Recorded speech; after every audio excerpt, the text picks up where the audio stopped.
لا إله إلا الله لا إله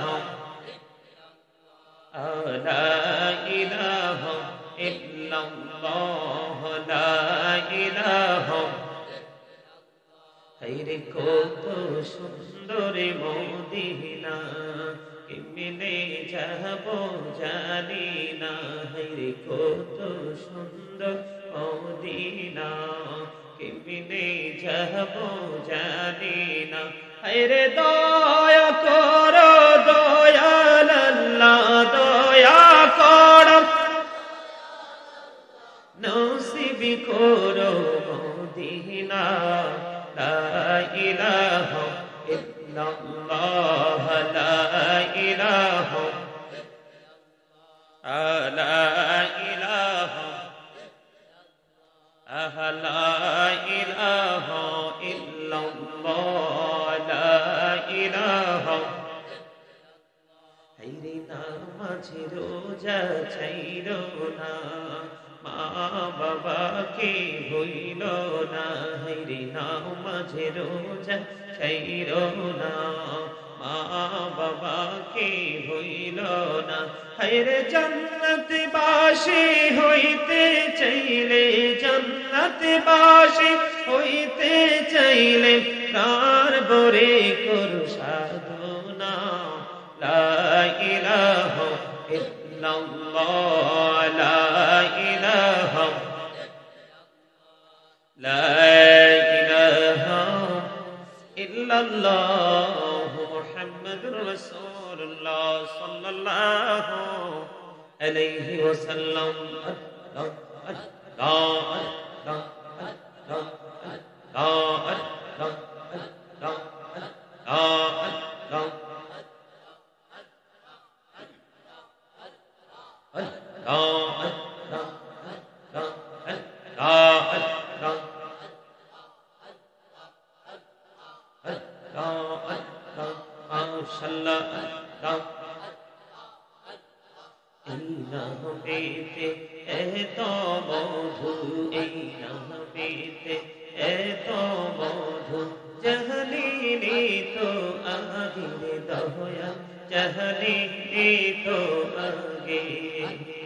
যতই যাবি নামটি তোমার যতই যাবি নামটি তোমার ততই মধুর লাগে দয়া ততই মধুর লাগে মহাপতে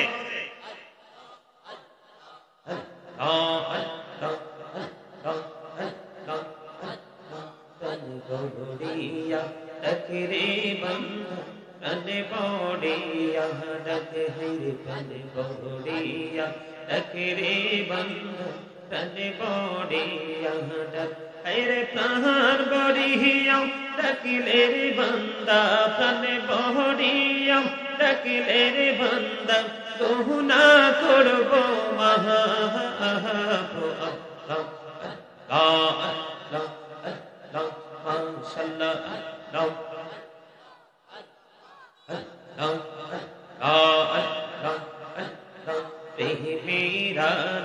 बहुड़े गुनोबी मेहरा जीती जैया मेरा बहुड़े गुनोबी मेहरा जीती जैया दयाल प्रभु दिलेर मेराज दयाल प्रभु दिलेर मेराज मुमिनेर লাগিয়া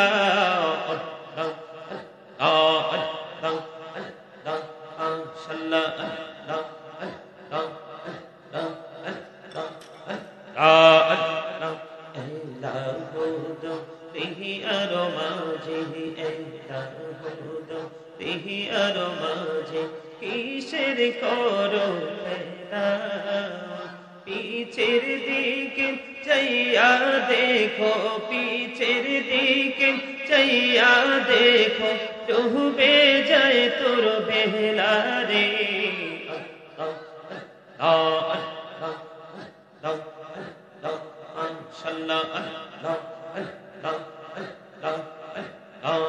দেখা হইলেন আল্লাহর ওলি গাউসুল আজম নামজার সুরি দেখা হইলেন আল্লাহর ওলি গাউসুল আজম নামজার সুরি বেলায়েতের আলোই বরলো বেলায়েতের আলোই বরলো পাকি ভূমি বাগদাদ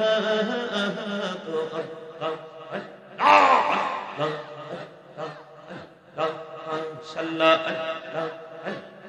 দেখা হইলেন আল্লাহর ওলি শাহজালাল নামজার সুরি দেখা হইলেন আল্লাহর ওলি শাহজালাল নামজার সুরি সরে মহানদী পারে হয়ে যায় সরে মহানদী পারে হয়ে যায় বিছানা যার পাহাড়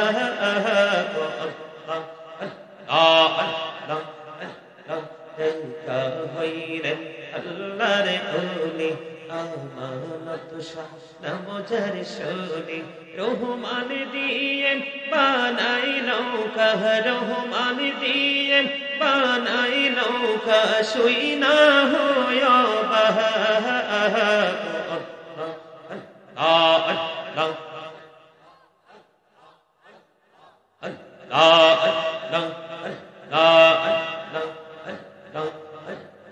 জীবন গড়িয়া করুসির গোনা জীবন গড়িয়া করুসির গোনা ক্ষমা করে দাও রে দয়াল ক্ষমা করে দাও হায়রে গোনা গোলে ক্ষমা করিয়া গোনা গোলে ক্ষমা করিয়া কবুল করে নাও রে দয়াল কবুল করে নাও আল্লাহ আল্লাহ আল্লাহ আল্লাহ আল্লাহ মাশাআল্লাহ আল্লাহ আল্লাহ এই নামেতে এত মধু এই নামেতে এত মধু জাহলিনি তো আগে দয়া জাহলিনি তো আগে যতই জাপি নামটি তোমার যতই জাপি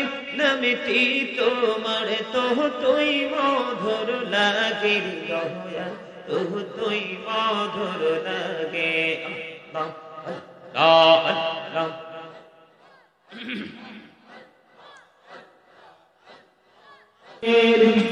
ওই মাটির নিচে মোদের ঘর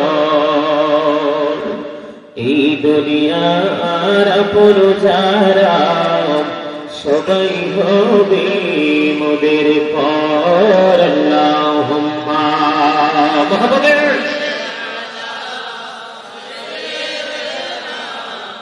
মা সজন আসবে সবে দেখিতে তো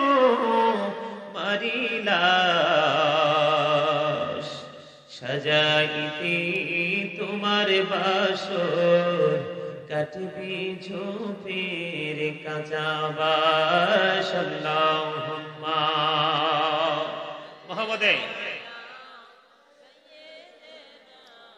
মাওলানা মুহাম্মদ ওয়া আলা আলি সাইয়্যিদিনা মুহাম্মদ বাড়ি বাড়ি কররে মন এবারে তো তোমার না আসল বাড়ি কবর দেশে মাটি হবে বিছানা আল্লাহুম্মা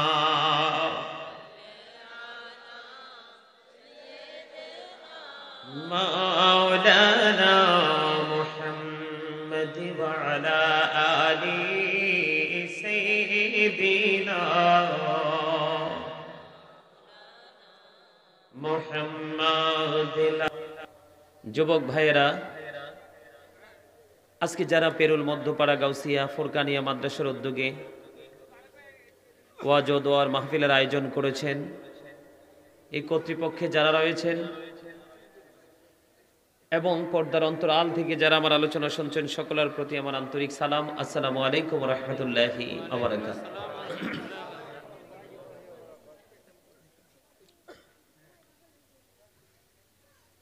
সম্মানিত উপস্থিতি, আল্লাহ রাব্বুল আলামিন আজকে আমাদেরকে পেরুল মধ্যপাড়া গাউসিয়া ফুরকানিয়া মাদ্রাসার উদ্যোগে যে ওয়াজ ও দোয়ার মাহফিলের আয়োজন করা হয়েছে, সেই মাহফিলে আমরা শারীরিক মানসিক সুস্থতা নিয়ে জান্নাতের বাগান অ্যাটেন্ড করতে পেরেছি এবং আল্লাহর হাবিবের শানে কয়েক মর্তবা দুরূদ ও সালাম, আল্লাহর জাতের জিকির করার তৌফিক আল্লাহ আমাদেরকে দিয়েছেন। সেই শুকরিয়া দান সকলে একবার পড়ুন আলহামদুলিল্লাহ। আরো জোরে বলেন আলহামদুলিল্লাহ। সম্মানিত উপস্থিতি, আপনার শুনতে কষ্ট হলেও সত্য, আমি কিন্তু এতক্ষণ তামাশা করি নাই। কি করেছি? দরুদ পড়েছি। প্রথমে ছোট্ট করে একটু খুতবা পড়ে তারপরে কি করলাম? দরুদ পড়লাম। দরুদ is the most excellent prayer Muslim religion. ধর্মাবলম্বীদের জন্য গুরুত্বপূর্ণ এক মহা ইবাদত হলো নবীর প্রেমের দরুদ। যেই দরুদ পড়তে না পারলে আপনার নামাজের মতো গুরুত্বপূর্ণ ইবাদত পর্যন্ত কবুল হয় না। সেই দরুদ পড়েছি। অনেককে দেখেছি অন্য মনস্ক, কিন্তু সেটা কিছু মনে করিনি। কিন্তু জিকির যখন ধরলাম, একটা কথাও কি আপনি ফালাতে পারবেন? জিকির আল্লাহর ওলিদের কথা সরে সরে ছন্দে ছন্দে আল্লাহর ওলিদের কথা স্মরণ করেছি। এটাও আমরা সাধারণ মানুষ হিসাবে এটা আমাদের জন্য ইবাদত, কারণ তারা হলো আল্লাহর প্রিয় বান্দা, যাদের জন্য আল্লাহ জান্নাতি খাবার পাঠায় কবরে যাওয়ার সাথে সাথে। অনেকে হেসেছেন কেন? এই শব্দগুলো কি নতুন মনে হয়েছে? এই শব্দগুলো কি অগ্রহণযোগ্য? আজকে স্মার্ট কিছু বক্তা বের হয়েছে, অত্যন্ত সীমিত পরিসরে কথাবার্তা বলে, আর সেই কথাবার্তা বলতে গিয়ে পূর্বসূরি যারা আইএমআই কেরাম যারা আছে, সত্যিকার অর্থে যাদের কারণে বাংলাদেশে ইসলামের বীজ আমরা ওনারা বপন করতে পেরেছেন, ওই ওনাদের কথা বললে অনেকের গায়ে কিন্তু জ্বালা ধরে। আছে না নাই? কথা বলেন না কেন? আছে না? সম্মানিত উপস্থিতি, আমি কাউকে কিছু বলার জন্য আসি না। আমি শুধু আপনাদেরকে দিন সম্পর্কে আজকে ইনস্ট্রাকশন দিব, আপনাকে আজকে ডিরেকশন দিব। যদি আপনাদের কাছে এটা অ্যাকসেপ্টেবল মনে হয়, তাহলে আপনি এখানে বসবেন, কথাগুলো মন দিয়ে শুনবেন, আপনার মেন্টালিটিতে আপনি সেট আপ দিয়ে দিবেন auto, step by step, topics to topics. কথা বুঝতে পারছেন? আর যদি ভালো না লাগে, আইসে গো টু ইউর সিট। একদম স্ট্রেট ফরওয়ার্ড কথা। এটা তামাশার জায়গা না। এই জায়গাটা হচ্ছে নবীর সাথে প্রেমের ডুরি শক্ত করে লাগানোর জায়গা, আর সেই প্রেমের মাধ্যমে আল্লাহ রাব্বুল আলামিন পর্যন্ত পৌঁছানোর একটা অন্যতম একটা জায়গা হলো এই জায়গাটা। ঠিক কিনা বলেন? বাৎসরিক একটা প্রোগ্রাম যে এলাকাতে হয়, সেই এলাকার মানুষের জন্য সেই দিনটা হয় ঈদের দিনের চাইতেও আরো বেশি উৎসব মুখর। আর যারা এটাকে ঈদের দিনের চাইতে আরো বেশি উৎসব মুখর হিসাবে গ্রহণ করতে পারে, তারাই হলো 100% সাচ্চা ইমানদার। যারা খুশি হতে পারে না, তাদের ইমানে 100% গলদ আছে। সম্মানিত উপস্থিতি, আলোচনা যখন করব, ধারাবাহিকভাবে করব, আপনাদেরকে বলবো সবাই দয়া করে জবানটা বন্ধ রাখবেন। কি রাখবেন? কথা বলেন। মানে মুখটা বন্ধ রাখবেন, তার মানে আপনার পার্সোনাল কোনো আলাপ এখানে চলবে। Stop your mouth everybody. তারপরে হচ্ছে কন্ডিশন হচ্ছে you listening my lecture very attentively. সবার জবানকে বন্ধ রাখবেন, আমার কথাগুলো মন দিয়ে শুনবেন। এটা হলো আমার প্রথম কথা। আর আলোচনা শোনার পরে মানা না মানা, বাস্তব জীবনে এটাকে বাস্তবায়ন করা, বাস্তবে এটাকে কায়েম করা, সেটা আপনার আমার প্রত্যেকের একটা পার্সোনাল ম্যাটার। ঠিক কিনা বলেন? আরো জোরে। সম্মানিত উপস্থিতি, একটু আল্লাহকে ভয় করতে শিখেন, একটু ভয় করতে শিখেন। আমরা যেভাবে উদাসীনতার মধ্যে জীবন যাপন করছি, সেই জীবন কিন্তু আমাদের জন্য ভালো কোনো সুফল আনতে পারবে। সুফল কার জীবনে আসে জানেন? যেই ব্যক্তিটা স্ট্রংলি যখন যেই কাজটা করণীয় সেটা করতে পারে, তার জীবনেই কিন্তু সুফল বয়ে আনে। মনে রাখবেন, জীবন এমনিতেই কোনোদিন সহজ হয় না, জীবনকে সহজ করে নিতে হয়। আপনারা কি মনে করেন জীবন এটা কি একটা যুদ্ধ না? কথা বলেন না কেন? জীবন মানেই একটা বিরামহীন যুদ্ধক্ষেত্র। সবার জীবন কি সহজ? সবার জীবন কি ইজি ভাবে যায়? যায় না। জীবন কঠিন একটা জায়গা। এই জায়গাটাকে আপনি যদি ইজিলি আপনি আপন করে পেতে চান, তাহলে আপনাকে কি করতে হবে? কখনো আপনাকে স্যাক্রিফাইস করতে হবে, কখনো কি ছাড় দিতে হবে, কখনো দেখার পরেও না দেখার ভান করতে হবে, কখনো এমন পরিস্থিতি আসবে জীবন চলে যাবে, নির্ঘাত জানার পরেও কিন্তু সেই জীবনকে বাজি রেখে এখানে দাঁড়িয়ে থাকতে হবে। সম্মানিত উপস্থিতি, বর্তমান প্রেক্ষাপটে প্রত্যেকটা পৃথিবীর প্রত্যেকটা মানুষের জীবনেই বিপর্যয়। তার কারণ কি জানেন? বিশেষ করে মুসলমানের জীবনে বিপর্যয় নেমে এসেছে। তার একটা কারণ হলো আল্লাহর মনোনীত ধর্ম, ইন্নাদ-দীনা ইনদাল্লাহিল ইসলাম। ইসলাম is not only a religion but also complete code of life. ইসলামকে আমাদের জীবন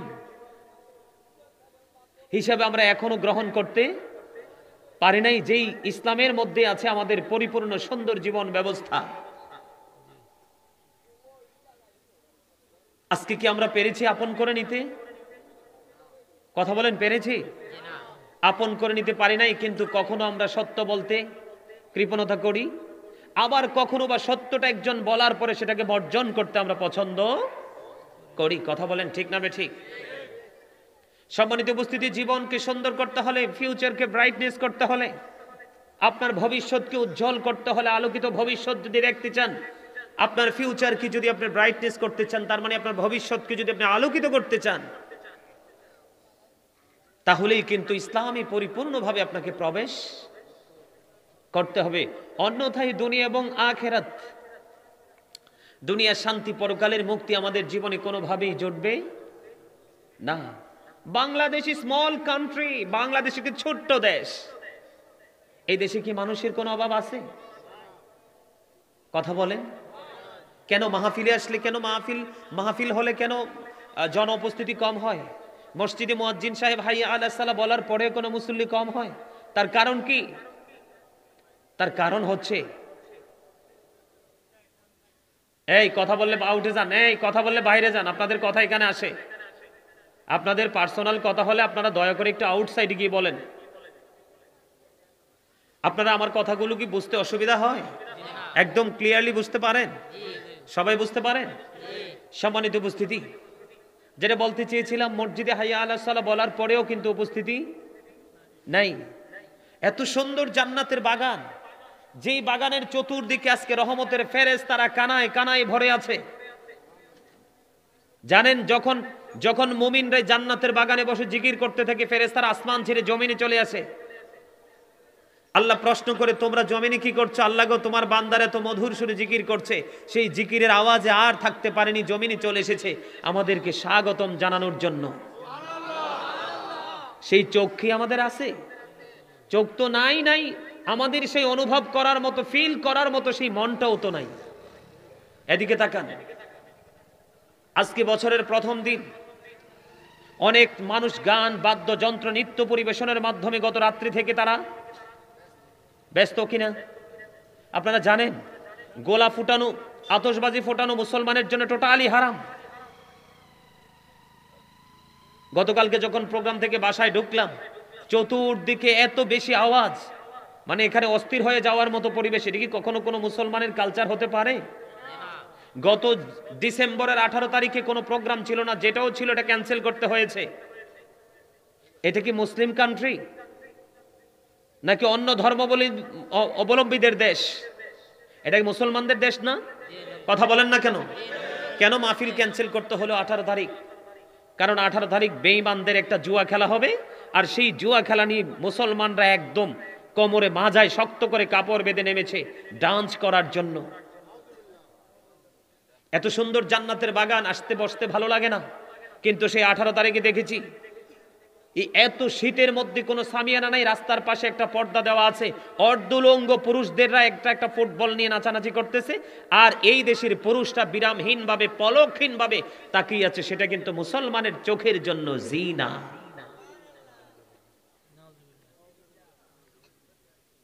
কথা বলেন, করছে কি করছে না?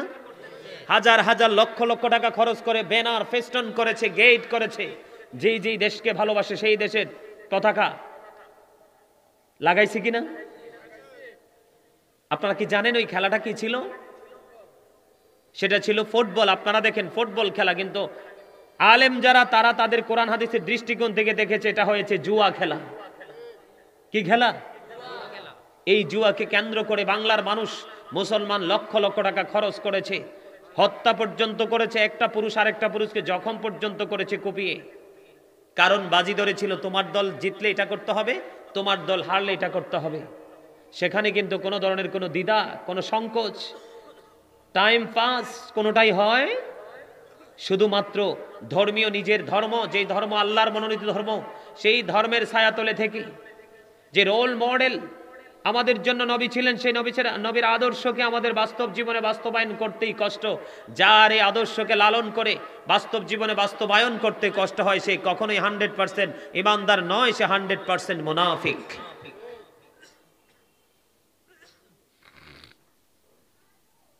সম্মানিত উপস্থিতি, আমাকে বিষয় দেওয়া হয়েছে, নির্ধারিত বিষয়ের উপর আমি আলোচনা করব। তার আগে আপনাদেরকে বর্তমান রূপরেখা নিয়ে 2-4টা কথা বলেছি। দয়া করে কেউ কষ্ট না নিয়ে ধৈর্য ধরে কথাগুলো শুনবেন। আমার কথাগুলো যদিও শুনতে খারাপ লাগতে পারে অনেকের কাছে, কিন্তু তারপরেও কথাগুলো সত্য। আল্লাহ বলেছেন, ইন্নামাল খামরু আল মাইসিরু আল আনসাবু আল আজলামু রিজসুম মিন আমালি শাইতান। মদ, জুয়া, মূর্তি, বাক্য গণনা এগুলো ঘৃণ বস্তু, শয়তানের কাজ। এখন শয়তান কি মুসলমানের বন্ধু নাকি শত্রু? Satan is the eternal enemy of the believers. Inna shaytana lakum aduwwun fattakhizuhu aduwwa.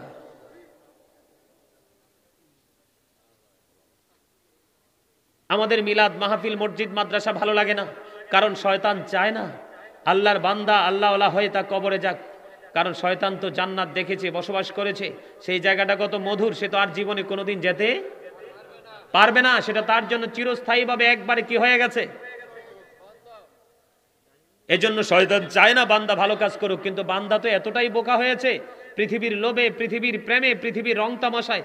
আল্লাহ সূরা আলে ইমরানের 185 নম্বর আয়াতের শেষ অংশে বলেছেন, অমাল হায়াতুদ দুনিয়া ইল্লা মাতাউল গুরুর।